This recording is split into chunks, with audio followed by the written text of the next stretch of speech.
everyone, my name is Evie Lupine. Welcome back to my channel, and today I have another video for you all. Today I wanted to talk about a subject that I have sort of covered at different times on my channel, but I've not yet devoted a whole video to before. If you go way back in my video catalog, back to when I first started making videos, a lot of the subjects that I touched on were things like, how do you know what kind of pet you are? Different labels in BDSM. How do you know what to use? And I think all of these things are very important to a strong foundational understanding of BDSM and of who you are in the BDSM world. But there was one subject I noticed that I've never really clearly laid out and that I think is very important to understand. And that is the difference between being a bottom, being a submissive, and being a slave, and how the heck masochism works into all of this anyways. So that's what we're going to be talking about in today's video. Before I get into the subject specifically, I just want to touch on the fact that all of these labels, like all terms in BDSM, are very subjective. They're up to the individual people who are using the terms for themselves and for their relationships. There is no BDSM police, there's no jury, there's no judge, there's no dictionary. None of these things are set in stone. And so all of them can vary differently from what I'm talking about in this video. I am not here to weaponize this terminology and have people go, oh, well, you don't fit Evie Lupine's definition of a submissive, so therefore you must really be a bottom. That is not my intent, and that is not what I want anybody to take away from this video. My goal here is to just give those of you who maybe don't really have a solid understanding or aren't clear on the differences a general working guideline of how most people see the differences between these terms. Because in my experience, how I'm going to be defining these things here are how most people I know differentiate between them. However, there are always going to be differences between your local community and online, in my experience, and all of that stuff. So it is totally okay if you decide that something else makes these terms different, or if you prefer using one label, even if you feel maybe more like, in terms of my definitions, you might be something else. I don't want anybody policing themselves based on this video. I am just here to give a general working guideline. Now, when we talk about the differences between top and submissive and all of these different terminologies, the two general categories you will see is D-type for people who are on the dominant side of the slash, and S-type for people who are on the submissive side of the slash. Now, not all the terminologies that fall into these two labels actually involve power exchange, but 0 is also still a number, so in my head it makes sense that in the S-type category, there is still a 0 for referencing people who actually don't engage or who are not primarily focused on power exchange. So I think that is actually really important. Now, some people may take offense to being lumped in with S-types, especially because when there is no power exchange, sometimes these categories overlap, but the BDSM world is very complicated, and I have lots of other videos talking about being a submissive and a top, and what it means to be a switch, and all of those things. So if you want to explore more into the depths of these terms, feel free to watch some of the videos in the link down below when we're done here. But I don't want to confuse anybody right out of the gate before we've done any kind of real work talking about what I actually want to get to in this video. But suffice to say,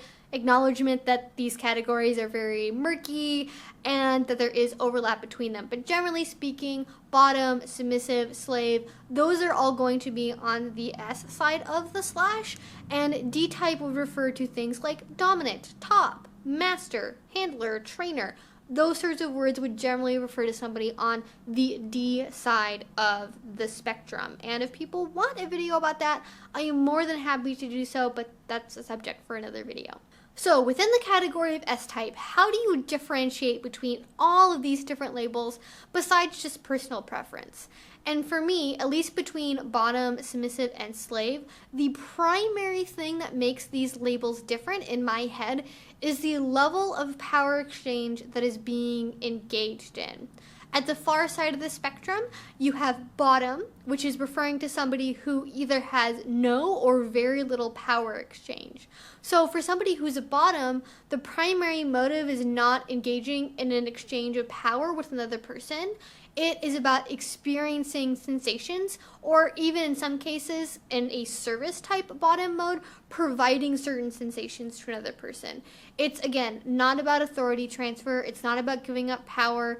None of those sorts of things. It's just about the more physical aspects of experiencing the world of BDSM. And there are some people who are bottoms who engage in power exchange, but usually this is very limited in context and scope, so usually just for the purpose of a scene or even just for role-playing purposes.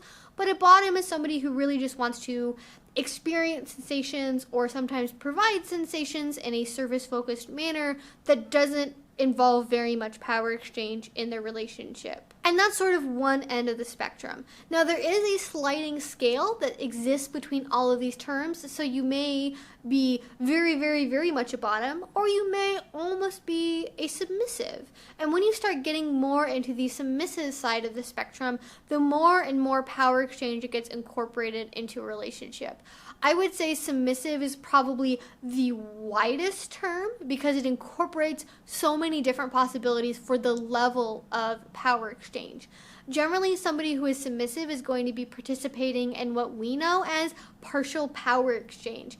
That means they are giving up some form at some time, some kind of authority or power to the dominant partner in their life, be that every day, be that during scenes, be that on the weekends. They are giving up some form of power to their dominant. So for a submissive, scenes and activities are more focused on the power exchange than it is for a bottom, but not quite as much as it is for a slave.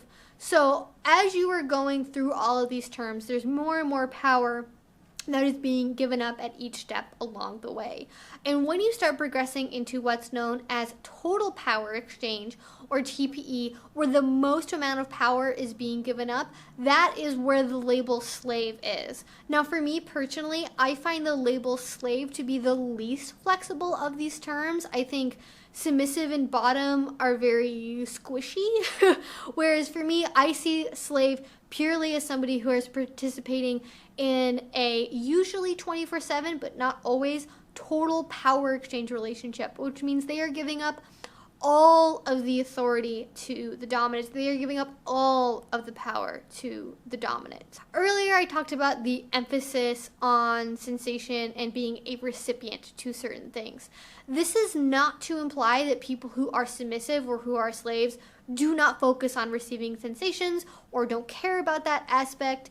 It's less about the lack of caring about or the lack of focus on receiving sensations, and more that power exchange gets added onto and in addition to that in the relationship.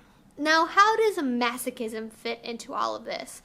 I think this can be one of the most confusing parts to understanding the differences between these labels, because at least to me, being a masochist is not inherent, nor is it excluded from any term. For me, the term masochist stands apart even from being an S-type, because masochism is just about enjoyment of receiving pain. Now, most masochists are bottoms, obviously, because in order to feel pain in your own body, you need to be able to receive that pain. So most masochists are also bottoms, but masochists can also be submissives. Masochists can also be slaves. Masochists can also be dominants and tops and a bunch of other things too. So the term masochist is not anything that I find exclusive to the S-type category or exclusive of being a slave or a submissive or whatever else. Some people solely identify as a masochist and don't use any of these other terms. And you can be a masochist and use multiple labels at the same time. And I think that's something that's really important to emphasize too, right? Because these things are very personal. And so you might be primarily somebody's bottom, but you might also be somebody else's slave. You might be a top And you might also be a masochist and be somebody's bottom for when you want to act out on your masochistic tendencies. So you don't have to pick just one. There's nothing exclusive about being a masochist. All of these things are very much pick what works for you and what you think best defines your personal relationship with the world of BDSM. And if you guys have any additional comments or questions, anything else about this topic, I do have several other videos, again, covering sort of related areas. So if you haven't seen them already, I will have several different ones you can watch down in the description box below. If you do have some follow-up questions, please do let me know, though, down in the comment section below. If you have any video topic suggestions for me, I would love to hear it, so please leave those down below as well. If you like this video and you haven't already, please do subscribe. I make videos twice a week. And finally, if you really enjoyed this video and you want to see more exclusive content from me, including more videos, one-on-one chats, and Discord, and a bunch of other things, the best place you can support my channel is over on Patreon, which I will leave a link to down below. If you already support me, thank you so much. This channel would not be possible if it was not for your support. So again, thank you so much. And until I see you guys next time, I hope you have a great rest of your day and a great rest of your week. Bye-bye.